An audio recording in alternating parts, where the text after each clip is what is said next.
I guess that's the benefit of having the thing around his eyes, is that we don't know when or if he's being occupied. Never mind. Hey everybody, welcome back to another Stone Face Reactions. Almost forgot the own channel's name. Welcome back to another Stone Face Reactions. I'm Theta, and we're back with another episode of Link Click. Once again, thank you to Rogue Knight for sponsoring this. Rogue Knight is bringing us all the way to the end of Season 2, and then we're gonna be on our own for a bit, hopefully to finish this at some future point, but I am looking forward to at least seeing how this season ends. And I do have a couple of thoughts in my mind about what to fill the slot with after that. But keep an eye out on the Discord for any notifications if you're interested. Either way, we do come back with notes and a board, so let's go ahead and do our normal thing of hopping onto the board first, where we come back with the board changelog. And I apologize, because some of these are, well, at least one name is the first time I'm ever going to say it, which is to say that I added Zhuang Shuai, and I connected him to Quan's wife with a purple line. I connected a red line from Lu Min and Tian Shen to Dang, and then I marked Dang as dead. It's not shown in the episode in, I don't know how to say, reality. I think it's very much implied by the fantastical bunny, rabbit, owl, bird storyline thing that we got. That Tianchen killed Dang. As well as, the security guard in front of the building, too. Sucks to suck, I guess. Anyway, actually, it's implied that he killed a number of other people, possibly his own mother, too. I mean, he says that he did, but I don't. It's in the notes. I'll hit that when I hit that. So, it is insane. Lu/Shang got out of that room. They never checked the bathroom. Two guys hung around the window and sent the third to check the video. We know one of the three had a dead phone, but the other one was fine. Or the other ones was fine. Presumably the guy who left had a phone too. They could have called it in from the location and consulted. One of them should have stayed in the doorway to keep an eye on the hallway. One should have searched the room and the bathroom, while the other investigated the window and called in the report. Remember that these are the guys we go to for support and backup ever since Red Eyes revealed themselves. Making them look bumbling and incompetent now will only make things worse down the road, I feel like. I feel like this next note is going to be the one that people are going to disagree with me the most, but I watch a lot of time travel movies, a lot of real head scratchers, so that is my background before we get into this. Also, when I was a kid, I used to read quantum mechanics books, not because I was like super smart, like into quantum mechanics. I just really like the example sci-fi shit that they would throw out there, like people trapped in a hypercube and whatnot. Zhao is quoting the rule about never changing the past or the future, but I just cannot wrap my mind around how Shang taking over Lu and doing what he did could possibly not be changing the future. There was no way Lu could have ever done it on his own. His inquiry was too much. His injury was too much. It's why I referenced what any original timeline must have looked like, where Lu just hid for as much time was needed to have Chang find the phone and get him to jump into his body in the past. I think we are in a paradox, actually. Imagine what this timeline looks like from the outside. Shang and Zhao get kidnapped by Tianxin and head for the residential area. Along the way, Zhao is ditched and eventually killed. Shang is taken to the boat where Lu, being piloted by Shang in the future, fights Tianxin, and rescues himself, ultimately winding up with Lu being captured and Tianxin escaping with him. Really think about that for a moment. Lu showing up, piloted by Shang from the future, is what stops Shang from being captured.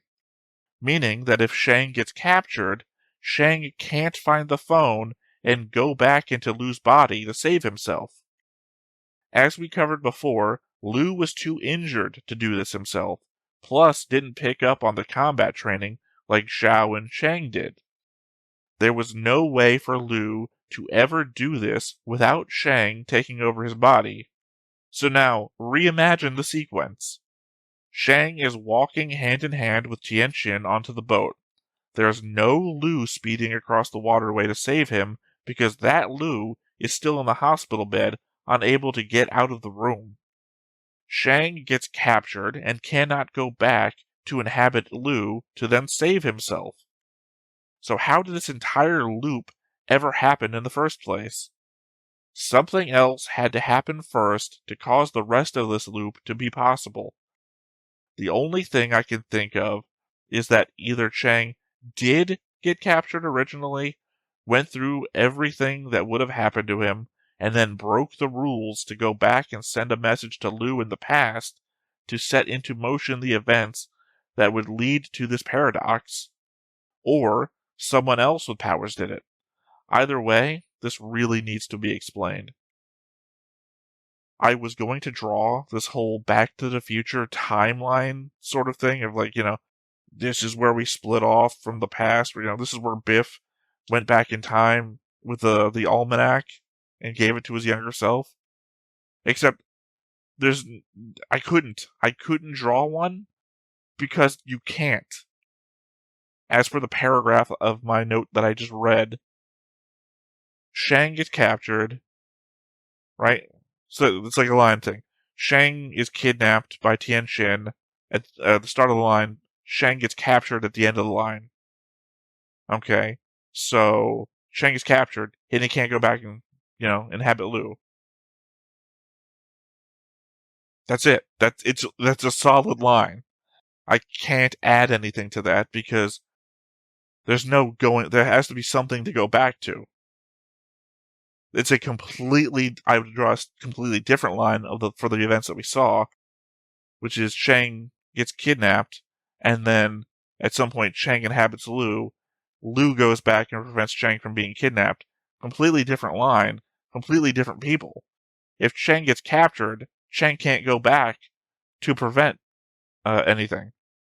And the fact that we're now in an infinite loop of that happening, Chang from the future inhabits Lu from the past to then go to the present, or at least the past of Chang from the future of Lu from the past, to then rescue him to ensure that Chang is free to then inhabit to inhabit Lu in the past, only happens if Chang doesn't get captured.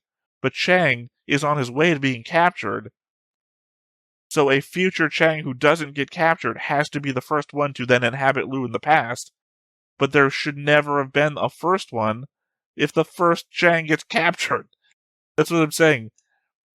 There has to be a prime mover in this situation, which then has to be either a Chang that survives being captured, goes back in time, and then starts the entire sequence, or someone from the outside is actively causing the scenario that then causes Chang to do the thing in the first place, and now we're in the infinite loop. I almost put down that maybe Red Eyes is the one who did it, but it's like Red Eyes is a fucking psycho, so I don't think so. Obviously, Tianxi would be my secondary guess. But then again, we never really figured out who Red Eyes is.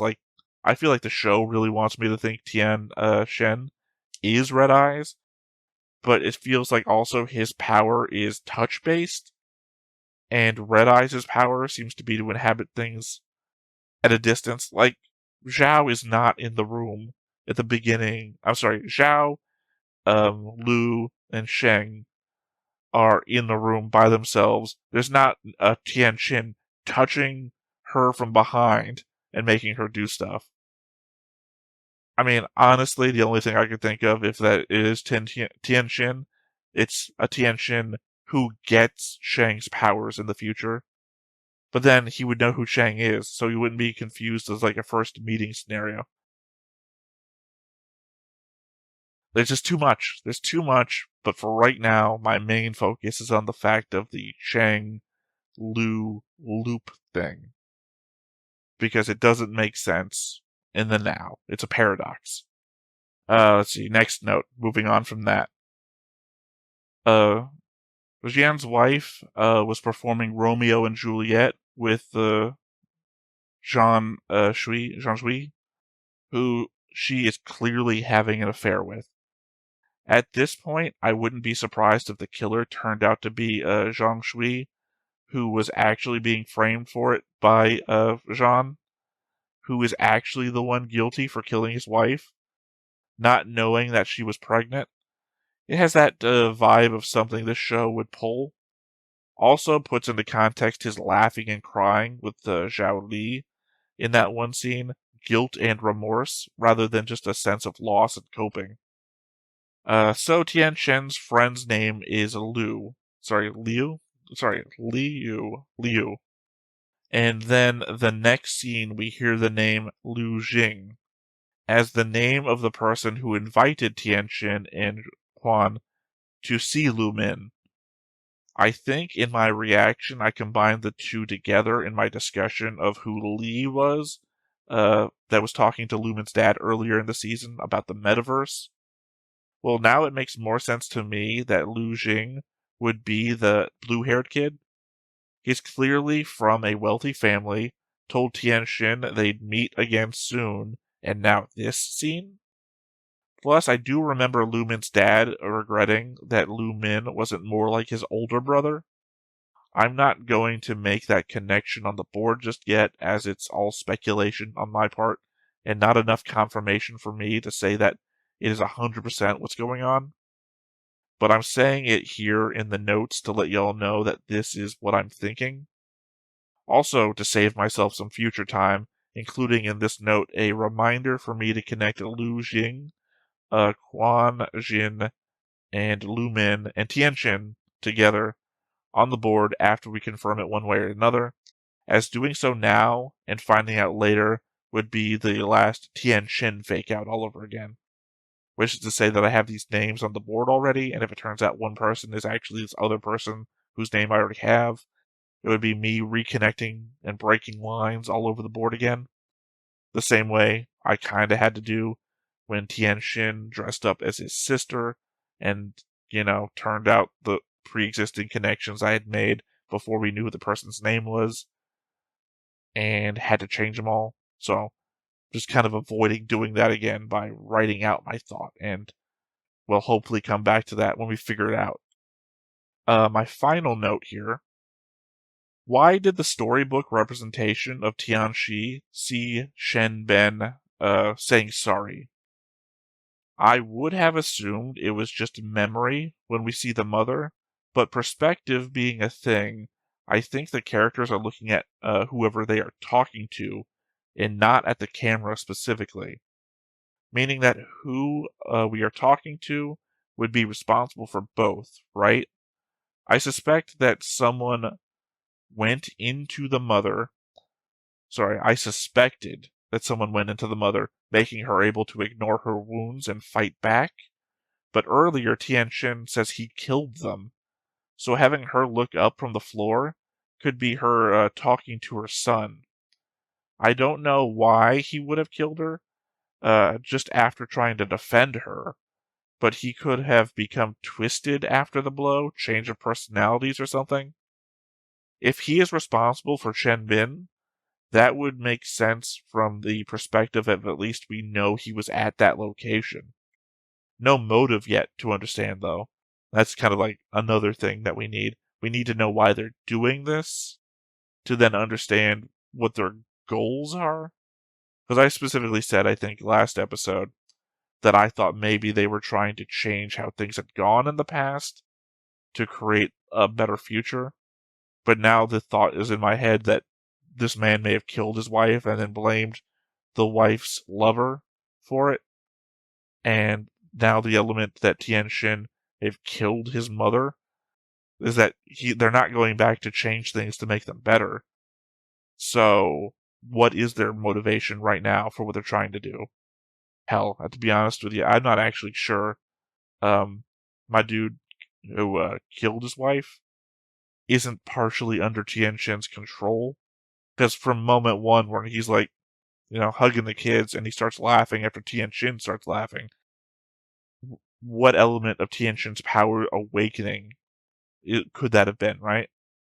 I'm not saying dude couldn't be a psychopath on his own. I'm just saying that it seems odd that the kid who touches people to gain control of them is touching this guy, and he's laughing, and then the other guy is laughing just as psychotically. Anyway, those are my notes from last episode and the board, of course, so there's nothing left to do really but hop on in and see what we get. But before we get started, make sure that you hit the like button, hit that subscribe button, comment down below to feed that algorithm. On top of all that, if you want to watch more shows like this, unfiltered, uncensored, and uncut, as well as some early access stuff, you can check it out over on the Patreon. It's just $5 a month, but hey, no pressure. There's zero pressure in order to do that. It's just a little bit of extra support, and it would be greatly appreciated.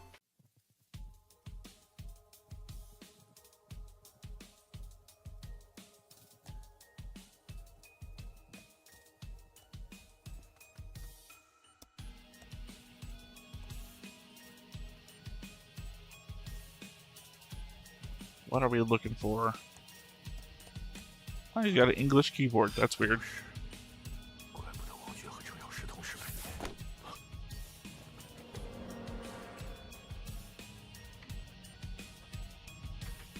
Was that somebody jumping back, or was that somebody entering the room?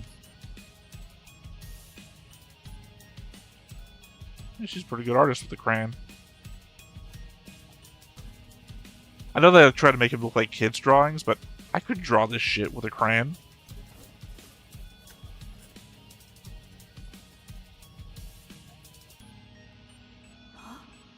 Okay, so when they clap their hands together, he can use his powers at a distance.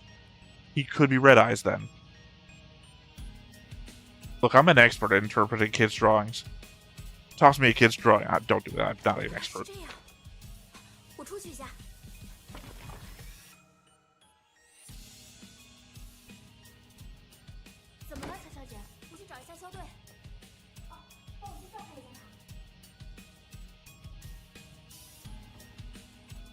This better not turn into like a Maze Hughes situation.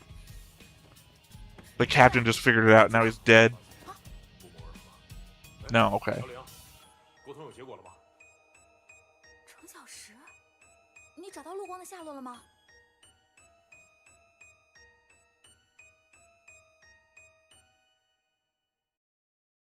Okay.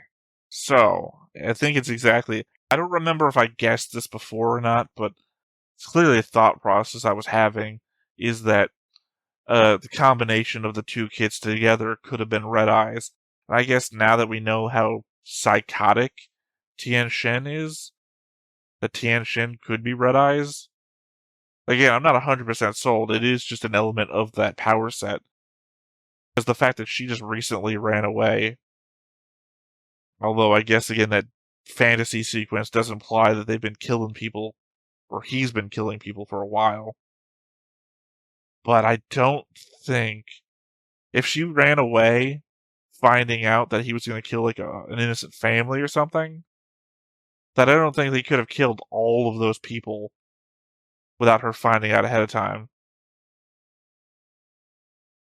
So, I guess her power is kind of... maybe not picture related. I guess we have to figure out her power and how that combines. Is it like just send him off, or... and how does the targeting work on that? Because obviously they want Shang so that they can now do his thing through pictures. But now they've got Lu, which means if they can break him, they'll get information about a 12-hour window for everything that they jump for. Then not even directly, because Lu has to tell you. And Lu is so hardened about not changing anything that there's no possible way you can get that out of him without killing him. Improvise. 我及时赶到了，和过去发生的事件分毫不差。 Well, yeah, I mean, it's always gonna happen the way it happened the first time if you're not gonna change anything.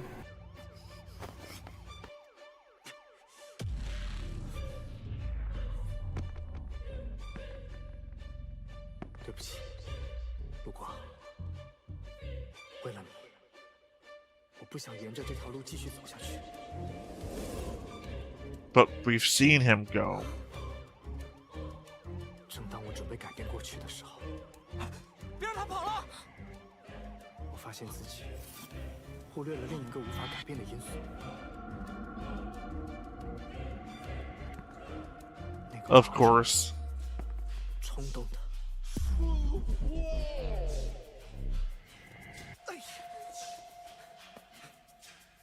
为了避免发生更加不可预测的后果，所以我不得不临时改变。 So they're both running there. You gotta stop him. You gotta stop you.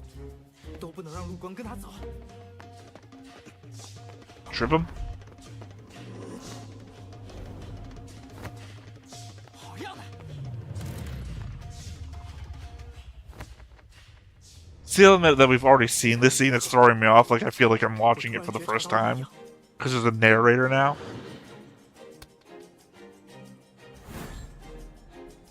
我还没反应过来，就已经脱离了照片，回到了这里。 Okay, it was a jump, like I said. 程小石，你怎么这么快就回来了？陆光后来跟着李天辰去哪儿了？我是被强制退出照片的，我也不知道为什么会这样。强制退出。 So the things I said before, yeah, I was about to reference these. The 2 times it happened.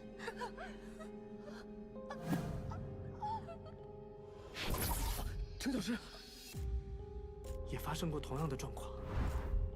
Yeah, also when he was teaching you sign language back in the room. I mean, you're not apparently not going to go back to that one, but interference. There was interference there. 好像每次都是因为跟他发生了接触。我刚才反复调看监控，也发现了这个疑点。王娟将你们带出警局的时候，李天辰同时牵着王娟，也勾着你，所以可以假设，他的能力就是依靠和对方发生接触来取得控制。讨厌自己变成别人眼中的怪胎。对不起，我不是这个意思。 So I guess, does that mean when it got interfered with in the past, when he wasn't touching you, future Tianchen could have been jumping into you? Which would be him jumping into his sister's body?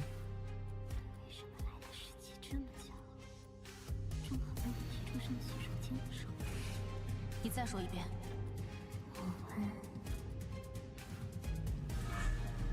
顺着这个思路去设想，那么王娟为什么会带你们离开？之后又是怎么 That would be awkward. 水管上的疑问就全部解开 It may be awkward because you touched her by the face, which means that she then has to reach up to you, touch your hand, and then take your hand away from the face. It's a whole sequence of events. 我怎么会在这里？啊！程小石，但有一点还是百思不得其解：接触他人只有近距离才能办到。 但他又是怎么能做到？ There you go. We got the child's picture for that. It's not even a child's picture. She's not a child. Well, 其实他 mentally 们兄 maybe. 妹俩都是异能者，而李天熙的能力则是可以通过照片，将自己附身在另一个人身上，来窥视他的一切。根据我问到的结果来看，他通过照片可以知道照片中那个人此时的一举一动，甚至窥探记忆，但无法成为那个人。 So she has Chang's power, essentially. 怪不得那时他能当场就拆穿我在说谎。你撒谎！你骗得了我，但骗不了他。原来他所说的骗不了他，指的是被占用了思想的你，乔玲。所以他们跟我和陆光一样，可以合作使用能力， Except that Liu Gong has the sight power. 怪不得他之前声称自己是冲着我来的。有趣的能力，好想夺过来，亲自。Okay, I guess this just confirms that Tianxin is Red Eyes. 他想通过我的能力回到过去。 I guess I had no reason to use the word Red Eyes anymore. 还好陆光及时。现在要怎么才能找到陆光？ And none of that explained the thing that I was saying was a problem with the paradox. 废人伤口还在渗血，我可不希望他死在这里。得赶紧再想个办法把程小石弄来。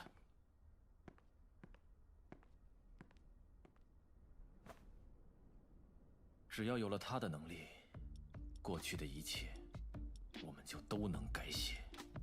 So my mind drifted for half a second and I had to be worried. What if this guy is Chang's father? What if the onboard kid got born, actually? 动手吧。 Just the gold eyes thing is just throwing me off all the time. 小希，我们准备出发去吃饭了，你先来哥哥这边睡会儿。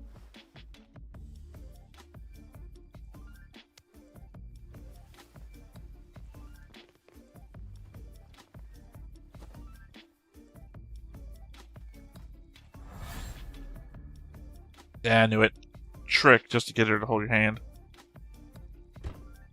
Oh, is that it? He touches her, puts the mind into her, and then she uses her power to do. I mentioned that picture too. I assumed it was at the hospital due to the background. 走吧。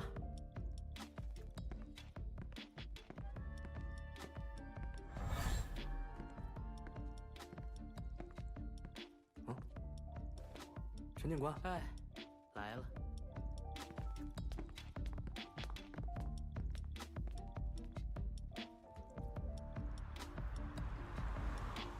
Things would be so much better though if they were consistent about the eye stuff. 别出篓子。好嘞。 Because if people's eyes were the color that they were the first time that you see them, and then you figured out later what was happening, it would show that you had pre-planned everything.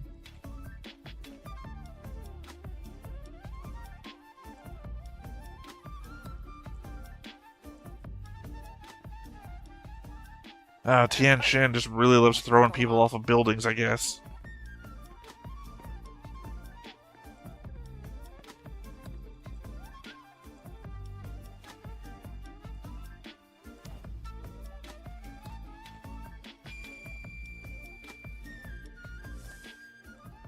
Hello， 第一次这样跟你打招呼，还真挺神奇的。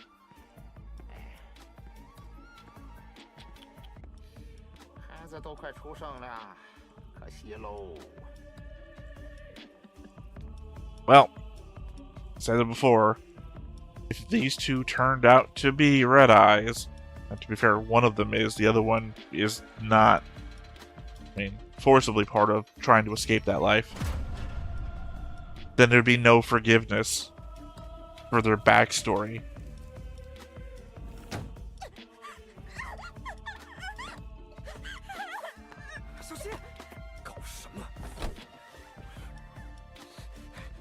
Yeah, hard to get out of the car with your seatbelt still on. 老板，什么情况？要不要追啊？先去看看小马那边，别出什么问题。 Keep forgetting the Hawaiian shirt guy's name is Xiao Ma. 你竟然把人追丢了！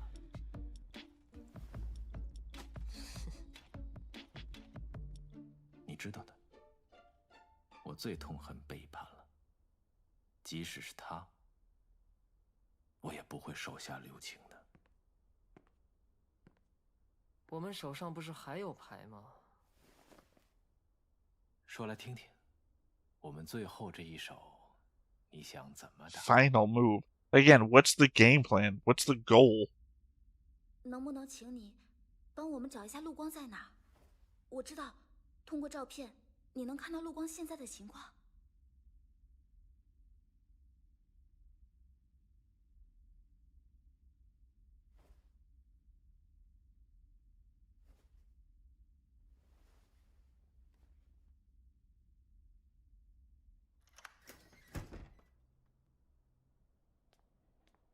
I guess that's the benefit of having the thing around his eyes, is that we don't know when or if he's being occupied. Never mind. 你是李天成吧？不愧是程小时的好搭档，脑子转的可真够快的。所以，你又是怎么知道我们计划的时间和地点的？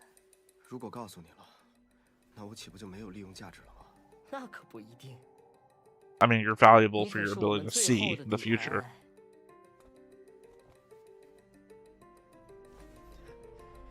底牌，看来你们已经走投无路了。真的很让我讨厌，后悔之前下手还是轻了。但现在，我可不会让你就这么轻。I mean, it is already a slow, painful death. He's bleeding out.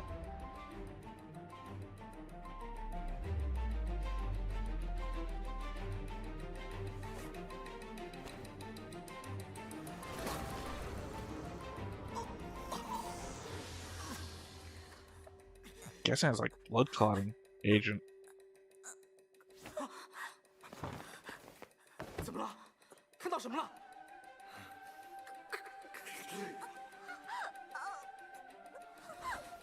陆光他没事吧？能不能告诉我，他到底在哪里？ You know she can't fucking talk.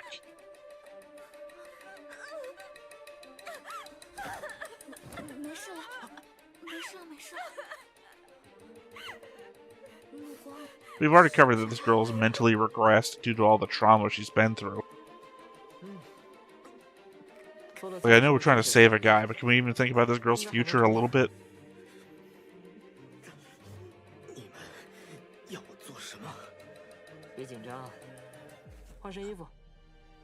等会儿就轮到你上台表演了。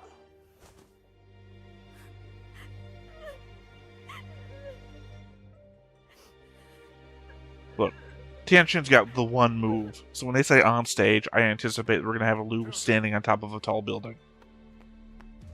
刚才李天辰用虚拟号码给我打了个电话，他提出了拿陆光和你做交换的要求。一般对应这类情况，都会想方设法布控警力，不光是外围，陪同人员甚至交换的人质都有可能替换成警察。 所以打乱这些部署最好的办法就是压缩应急时间。他要求凌晨3点进行交换，过了时间，陆光可能就有危险了。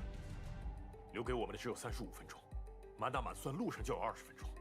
Also, charge your phone. You're 25%. 有的忙着调查那帮袭击王娟的人，有的被我调去搜寻和监控前进行踪了。所以肖丽很有可能被迫先行动，再从各方调度增援。 即使他有什么小动作，我在警局。But I always love the choir music in the background. 如果肖丽提出自己陪同程小时赴约，你就要求他换一个人。他提出唯一可以陪你一起的，就只有打我的这巴掌，我可都还。Ah, fuck you. 乔玲。好，我去。 先等等，再想想还有没有其他办法。可已经没有时间了。 I mean, you could just not do it. I mean, you're not going to do it, but I mean, you could not do it. Are we going to dress Tianxi up as a... Yeah, no, it doesn't look like it's happening. 你们进去之后，记得留门，方便增援进入。 Oh, okay. I thought we were going to pull a reverse Tianxin, but I guess not.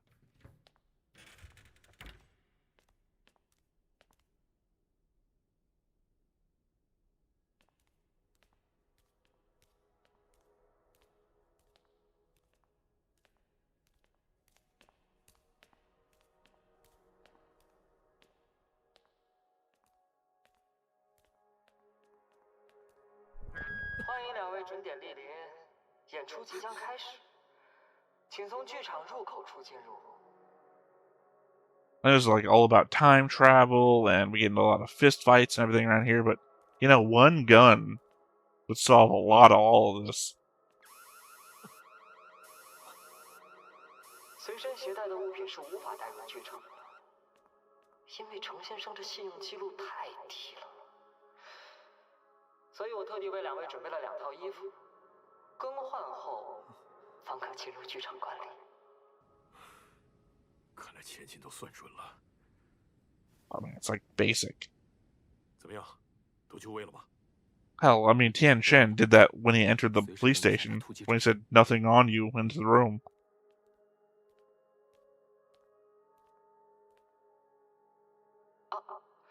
麻烦你们放下手中的物品，再次通过安检测试。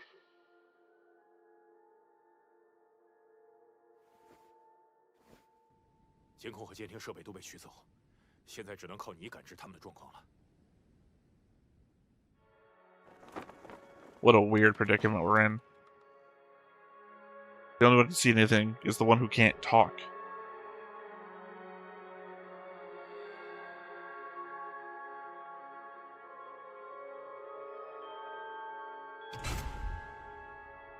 This is also the theater? Yeah, this is the same theater that his wife was performing in. 停，别急嘛！为确保这次演出不发生人身伤害等意外，务必严格按照演出规则行动，好吗？请2位缓步走向对方。 Of course, you know, you're walking closer to him. Your friend isn't moving at all, leaving her behind to get ambushed.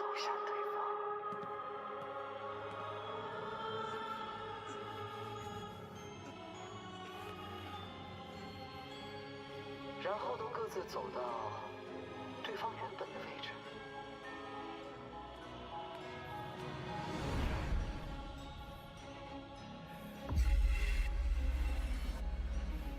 放心，我有准备。 I mean, you could jump into a picture. Metal detector ain't gonna detect a picture if you held one on you. Might answer my question about the paradox.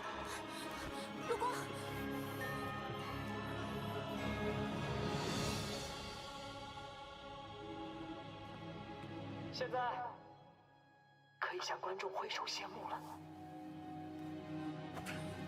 程小石。 Trapdoor on stage. 程小石， Has to be. It's either that or you looked into a picture, but literally you can see the outline of the trapdoor. 小队，已经接到陆光了。程小石那边怎么样？ No, obvious.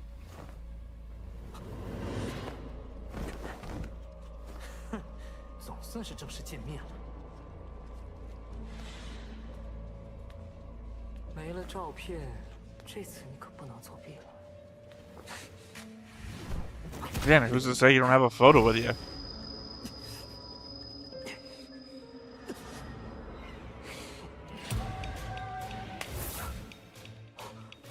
Let's argue that wasn't skin-to-skin contact, which is usually what you need. 突击开始，给我抓住李天成和前进。 Doing? Was he wearing contact lenses with a picture in them? 可以啊，没想到计划奏效了。陆光和乔林已经安全了吗？他们刚跟我通完话，马上就出来。 I need an explanation. What was he looking at? 怎么样？能看到他们现在的情况？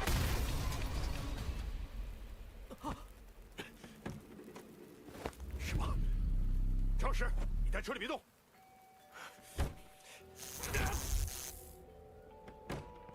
小队， How do they keep getting the fucking drop on us? No, what did I say? I one gun. 又见面了，这次就老老实实的跟俺走一趟吧。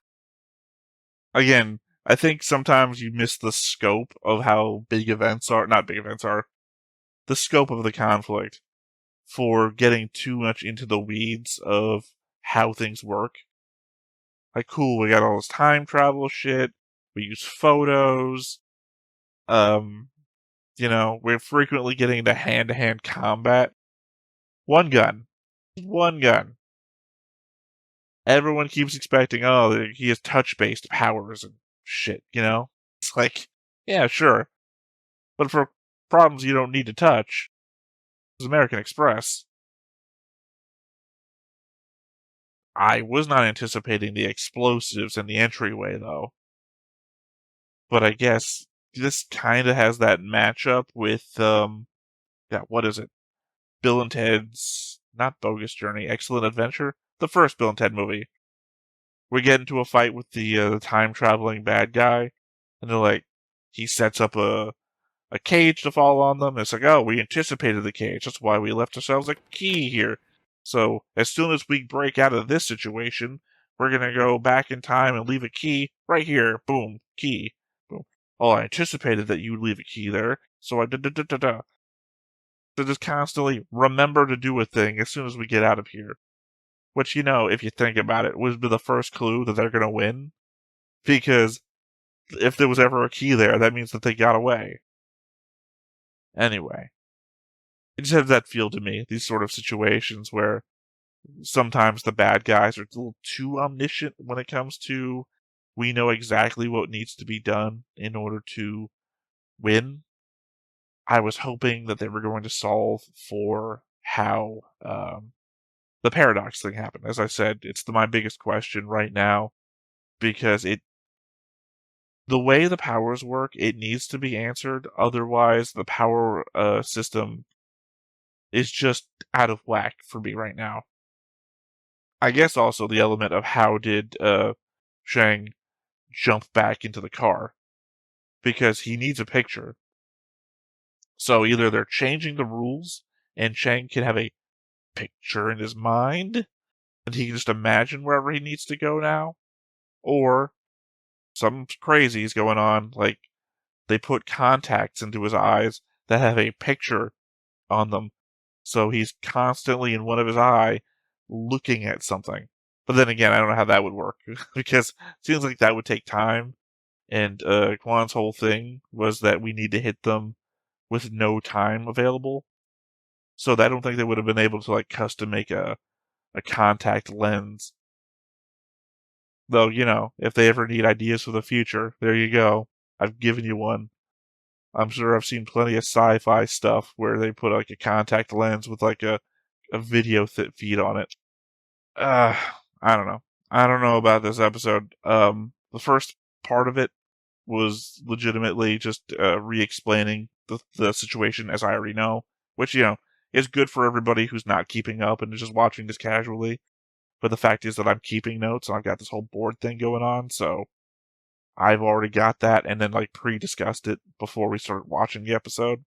So that part wasn't for me. Yeah, and then the back half is just stuff that I'm going to have conjecture about in my next note section. And otherwise, I guess, try to figure out next episode. So yeah, I guess that's it for this one. I don't really have a lot to talk about here because I have my big hang up about the paradox from before, which this episode doesn't do anything to answer. I thought it was going to, but it didn't.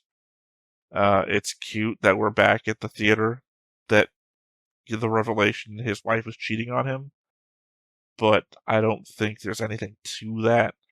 Would have been more happier with a legitimate answer to did he kill his own wife, and then frame the other actor guy for the murder.